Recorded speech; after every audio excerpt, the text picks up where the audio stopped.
Hello everyone, welcome back to YouTube section's PR Academy. I am Channa Ompuru.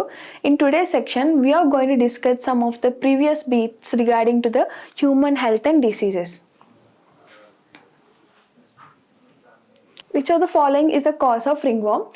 కింది వాటిలో తామర వ్యాధికి కారణం ఏంటి అని అడుగుతున్నారు. ఫస్ట్ ఈ క్వశ్చన్ ఆన్సర్ చేసే ముందు అసలు రింగ్ వార్మ్స్ అంటే ఏంటో మనం తెలుసుకుందాం. రింగ్ వార్మ్స్ అంటే is a kind of skin infection.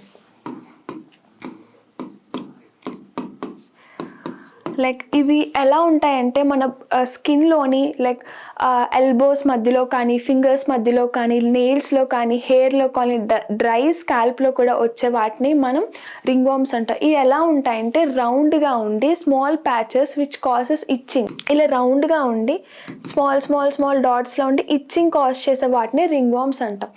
అసలు ఈ రింగ్ వార్మ్స్ మెయిన్గా రావడానికి కారణం ఏంటంటే ట్రైకోఫైటాన్ అండ్ ఎపిడెర్మోఫైటాన్, ఈ టూ మైక్రో ఆర్గానిజం లైక్ వీటినే ఫంగస్ ట్రైకోఫైటాన్ ఎపిడెర్మోఫైటాన్ ఈ రెండిటి వల్ల వచ్చే రింగ్ వార్మ్ అంటారు. అసలు ఇవి ఎందుకు మనకి ఓన్లీ స్కిన్లోనే ఎందుకు వస్తుందంటే మనకి హెయిర్లోని లైక్ నెయిల్స్లో కానీ కెరటిన్ అనే ఒక సబ్స్టెన్స్ ఉంటుంది. ఆ సబ్స్టెన్స్ని తిని ఈ మైక్రో ఆర్గానిజం బతుకుతుంది. So they causes the ringworm. So first మనం ఆప్షన్స్ చూద్దాం, ఇందులో ఏది కరెక్టో. Coming to the first one, virus. Virus అంటే ఏంటంటే it's a small microscopic infections which are present inside the cells. నార్మల్గా వైరస్ అనేది మన బాడీ ఇన్సైడ్ వస్తుంది కానీ అది స్కిన్ ఇన్ఫెక్షన్ కాదు. ఇక్కడ వైరస్కి ఒక ప్రత్యేకత ఉండండి, ఏంటంటే వైరస్ అనేది it's neither living Nar non living. దాని అర్థం ఏంటంటే అవి లివింగ్ కాదు, నాన్ లివింగ్ కాదు. ఎందుకు ఆ మాట అన్నానంటే వెన్ ద వైరస్ ఎప్పుడైనా బయట హ్యూమన్ సెల్కి బయట ఉన్నప్పుడు అవి నాన్ లివింగ్, ఎప్పుడైనా హ్యూమన్ సెల్ ఇన్సైడ్ ఉన్నప్పుడు దే ఆర్ లివింగ్. హ్యూమన్ సెల్నిలో పారాసైట్గా యాక్ట్ చేసి హ్యూమన్ సెల్స్ ఒక లైక్ ఎనర్జీని కానీ లైక్ ఫుడ్ కానీ యూజ్ చేసి అవి రిప్రొడక్షన్ మెటబాలిజం చేస్తుంది. So virus that does not causes any skin infection. So first option is wrong. And coming to the second one, మన ఫంగస్ అనుకున్నాం కదా, ఎందుకంటే trichophyton epidermophytons are fungus. So second option పెడదాం. Third ఆప్షన్కి వచ్చేసరికి liver watts. Liverworts అనేవి ఏంటంటే these are non vascular plants. First non vascular plants కోసం తెలుసుకునే ముందు వాస్కులర్ అంటే ఏంటో మనం చూద్దాం. వాస్కులర్ అంటే ఏదైనా లైక్ ఇప్పుడు మనం హ్యూమన్స్ ఉన్నాం, హ్యూమన్స్ ఏంటి లైక్ బ్లడ్ ద్వారా మనకి ఫుడ్ కానీ ఆక్సిజన్ కానీ డిఫరెంట్ పార్ట్స్కి వెళ్తుంది. అలానే ప్లాంట్కి కూడా ఈ వాస్కులర్ సిస్టమ్ ఉంటుంది in order to supply the food and water. అదే జైలం అండ్ ఫ్లోయం ఈ రెండిట్లు ఉన్న వాటినే వాస్కులర్ ప్లాంట్స్ అంటారు. ఈ జైలం వాటర్ని ప్లాంట్కి ఇస్తుంది, లైక్ ట్రాన్స్పోర్ట్ చేస్తుంది. ఫైలం ఏంటంటే ఫుడ్ని ట్రాన్స్పోర్ట్ చేస్తుంది. సో వీటి ఉన్న వాటినే జైలం ఫ్లోయం ఉన్న వాటినే మనం వాస్కులర్ అంటాం. అవి లివర్ వాట్స్కి లేవు కనుక they are called as a non liverworts like non vascular plants. అసలు ఈ జైలం ఫ్లోయం లేనప్పుడు వాటర్ ఎలా ఫుడ్ ఎలా ట్రాన్స్పోర్ట్ అవుతుందో మీకు క్వశ్చన్ రైజ్ అవ్వచ్చు. ఎలా అవుతుందంటే త్రూ డిఫ్యూజన్ ఆర్ ఆస్మాసిస్. ఆ ప్రాసెస్ ద్వారా ఈ liverworts like non vascular plants అనేవి వాటర్ కానీ ఫుడ్ కానీ ట్రాన్స్పోర్టేషన్ అవుతుంది. Coming to the bacteria, here ఈ బ్యాక్టీరియా కూడా ఏంటంటే these are also small microscopic organisms which causes diseases inside the body. ఇవి కూడా స్కిన్ ఇన్ఫెక్షన్స్ కానీ లైక్ అవుట్ సైడ్ ఉన్న స్కిన్కి ఏ డ్యామేజ్ చేయవు. So these does not causes ringworm. సో ఖచ్చితంగా fungus is the option which causes the ringworms. Coming to the second question,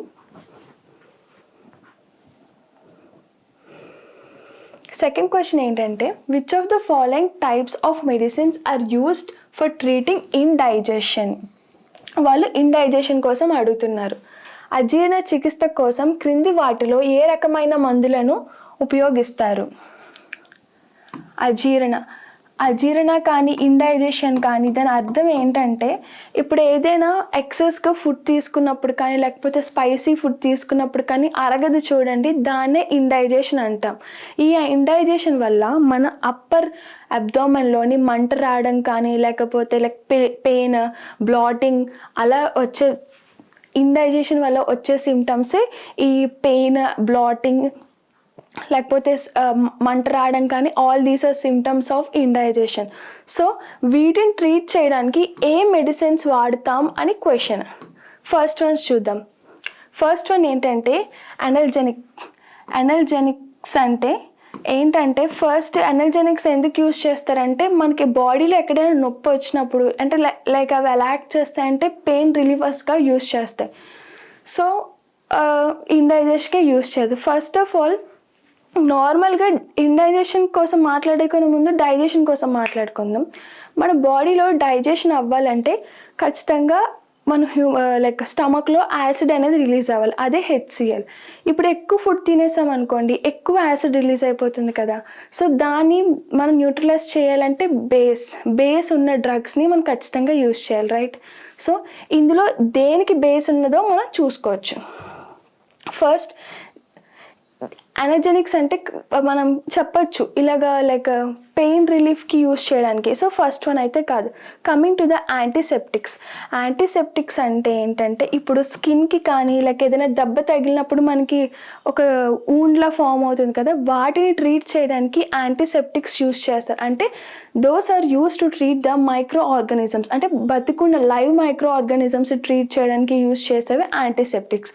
so ఖచ్చితంగా సెకండ్ ఆప్షన్ అయితే కాదు. And coming to the fourth option antibiotics అనేవి ఏంటంటే disease cure చేయడానికి use చేస్తారు. Mainly bacterial cause చేసే డిసీజ్ వాటిని cure చేయడానికి యూజ్ చేస్తారు. ఇక్కడ మనకి ఇండైజెషన్ అనేది బ్యాక్టీరియా వల్ల రాలేదు కదా, it was formed due to eating excess food or eating spicy food. So fourth option కూడా wrong. And coming to the antacids, here antacids ఏంటంటే these antacids that contains the like excess base ఎక్కువ ఉండే దాన్ని antacids అంటారు. First మనం మాట్లాడుకున్నాం కదా, ఈ ఇండైజెషన్ వల్ల ప్రొడ్యూస్ అయ్యే ఎక్సెస్ యాసిడ్ని న్యూట్రలైజ్ చేసే ఒక బేస్ ఉన్న డ్రగ్ యూజ్ చేయాలి. సో అవే యాంటాసిడ్స్.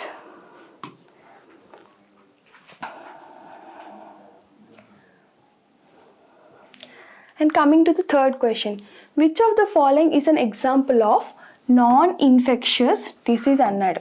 ఈ క్రింది వాటిలో అంటువ్యాధి కానిది ఏది అన్నాడు. అసలు అంటువ్యాధి అంటే ఏంటి? ఇది ఒక పర్సన్, ఈ పర్సన్ ఒక హెచ్ అనే డిసీజ్కి ఇన్ఫెక్ట్ అయి ఉన్నాడు ఈ ఒక పర్సన్. సో వేరే పర్సన్ వచ్చి పర్సన్తో ఉన్నాడు. ఈ పర్సన్ ఏంటి? హెల్దీ పర్సన్, తినక అసలు హెచ్ అనే డిసీజ్ లేదు, అసలు ఏ డిసీజ్ లేదు. సో ఈ పర్సన్ మాట్లాడుకున్నప్పుడు కానీ లేకపోతే ఈ హెచ్ అనే పర్సన్ లైక్ ఈ ఇన్ఫెక్టెడ్ అయిన పర్సన్ ఈ పర్సన్ యూజ్ చేసిన ఆబ్జెక్ట్స్ ఈ పర్సన్కి ఇవ్వడం కానీ లేకపోతే ఫుడ్ షేర్ చేసుకోవడం కానీ యూజ్ చేసిన క్లోత్స్, టవల్స్, కోమ్స్ అవన్నీ షేర్ చేసుకున్నప్పుడు ఈ పర్సన్కి ఉన్న డిసీజ్ ఈ పర్సన్కి కూడా వస్తే దాన్ని ఇన్ఫెక్షియస్ డిసీజ్ అంటారు. అంటే ఒక పర్సన్ నుంచి ఇంకో పర్సన్కి ట్రాన్స్మిట్ అవుతే వాటినే ఇన్ఫెక్షియస్ డిసీజ్ అంటారు. So they're asking about non infectious అంటే ఒక పర్సన్ నుంచి ఇంకో పర్సన్కి ఇన్ఫెక్ట్ అవ్వని డిసీజ్ ఏంటి అని అడుగుతున్నారు, వాటి ఎగ్జాంపుల్స్ ఏంటి అని అడుగుతున్నారు.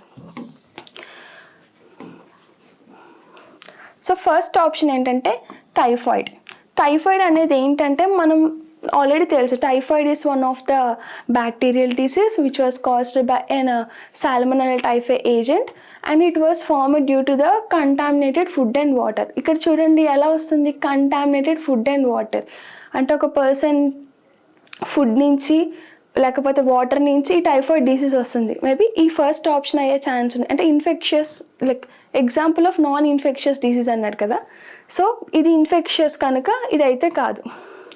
Coming to the pneumonia is also a bacterial disease which was transmitted through droplets. అంటే ఒక పర్సన్ నుంచి ఇంకో పర్సన్కి తుమ్మినా దగ్గినా పక్కన నించుంటే ఈ పర్సన్కి న్యూమోనియా ఉంటే ఈ పర్సన్ కూడా న్యూమోనియా వస్తుంది. So it is an infectious disease. So ఇది కాదు. And coming to the high blood pressure, ఇది లాస్ట్ని చూద్దాం. Coming to the influenza. Influenza is also viral disease. అంటే ఇప్పుడు ఫ్లూ టైప్ అండి, స్వైన్ ఫ్లూ అని ఎలాగా అనుకుంటాం, ఒక పర్సన్ నుంచి ఇంకో పర్సన్కి ఎయిర్ ద్వారా కానీ ఫుడ్ ద్వారా కానీ కంటామినేట్ అవుతుంది. సో ఇది ట్రాన్స్ఫర్ అవుతుంది, కంటామినేట్ అవుతుంది, కనుక it's an infectious disease. They are asking about non infectious, అంటువ్యాధి కానిది ఏది అన్నారు. ఇప్పుడు ఆప్షన్ మిగిలింది high blood pressure. First high blood pressure option tick చేసుకునే ముందు అసలు హై బ్లడ్ ప్రెషర్ అంటే ఏంటి తెలుసుకుందాం. ఇప్పుడు మన హార్ట్ నుంచి మన బాడీకి డిఫరెంట్ టైప్స్ ఆఫ్ ఆర్గన్స్ అన్నిటికి బ్లడ్ పాస్ అవుతుంది, రైట్? ఈ బ్లడ్ ప్రొడ్యూస్ చేసే ప్రెషర్నే, లైక్ ప్రెషర్ కానీ ఫోర్స్ని కానీ, దాన్ని బ్లడ్ ప్రెషర్ అంటాం. సో ఈ ఏట్రియల్ వాల్స్ని బ్లడ్ అనేది పుష్ చేస్తుంది. ఇలా పుష్ చేయడం వల్ల పుష్ చేయడం వల్ల ప్రొడ్యూస్ అయ్యే ఫోర్స్నే మనం బ్లడ్ ప్రెషర్ అంటాం. సో ఈ బ్లడ్ ప్రెషర్ ఎలా కొలుస్తామంటే సిస్టోల్ బై డయాస్టోల్. సిస్టోల్ అంటే కాంట్రాక్షన్ ఆఫ్ ద హార్ట్, అంత డయాస్టోల్ అంటే రిలాక్సేషన్ ఆఫ్ ద హార్ట్. దీన్ని బట్టి మనం బ్లడ్ ప్రెషర్ కౌంట్ చేస్తాం. నార్మల్గా ఒక పర్సన్కి నార్మల్ బ్లడ్ ప్రెషర్ ఎంత ఉండాలంటే 120/80 ఉండాలి.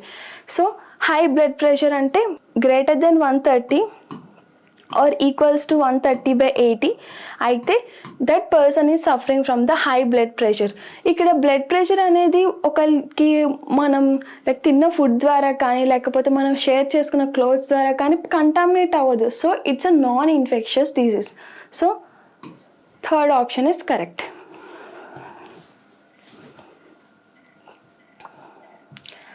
Coming to the fourth question, which of the following is a malaria parasite? So ఈ మలేరియా పారాసైట్ ఏంటి అని అడుగుతున్నారు. ఫస్ట్ ఆప్షన్ తీసుకునేసరికి సాల్మొనెల్లా అనేది it's a bacterial disease, right? Salmonella ఒక bacterial disease. It causes typhoid and it was contaminated, like it was transfer through or it was occurring a person through the mode of like a contaminated food and water వల్ల వస్తుంది. So typhoid like salmonella అయితే కాదు. And coming to the Mycobacterium tuberculosis అనేది కూడా ఒక bacterial disease. So మైక్రోబాక్టీరియం tuberculosis ఏం చేస్తుందంటే లంగ్స్కి effect చేసి ఆ లంగ్స్ నుంచి different types of the parts of the బాడీకి లైక్ ట్రాన్స్ఫర్ అయ్యి it causes the disease to the people. So second option కూడా కాదు. ఫస్ట్ ఆప్షన్ ఏంటంటే salmonella it's a bacterial infection. ఆడేం అడుగుతున్నారు? మలేరియా పారాసైట్ అడుగుతున్నారు. Here malaria parasite it's a protozoan. So bacteria కాదు కదా, ఇది కూడా కాదు, ఇది కూడా కాదు. And coming to the plasmodium పక్కన పెడదాం. Coming to the fourth option ఏంటంటే ఈకోలై. హియర్ ఈకోలై అనేది ఏంటంటే ఒక బ్యాక్టీరియా. ఈ బ్యాక్టీరియా మెయిన్లీ ఎక్కడ ఉంటుంది అంటే మన గట్లో ఉంటుంది, లేకపోతే హ్యూమన్ ఎక్స్క్రీటరీలో ఉంటుంది. It's was mainly helpful for the pollution indicator, like water pollution indication కోసం ఈకోలై బ్యాక్టీరియా ఎక్కువ యూస్ చేస్తాం. సో ఈ ఆప్షన్ కూడా కాదు, ఎందుకంటే malaria they are asking about the malaria parasite, right? Malaria parasite అనేది ఒక protozoan. So first one is a bacteria, second one is an bacteria, fourth one is an bacteria. And మిగిలినది ఏంటంటే plasmodium అనేది ఒక protozoan. Plasmodium వల్ల మనకి malaria parasite వస్తుంది. And plasmodium is nothing but a unicellular eukaryotes obligated parasites of vertebrates. So third option is right.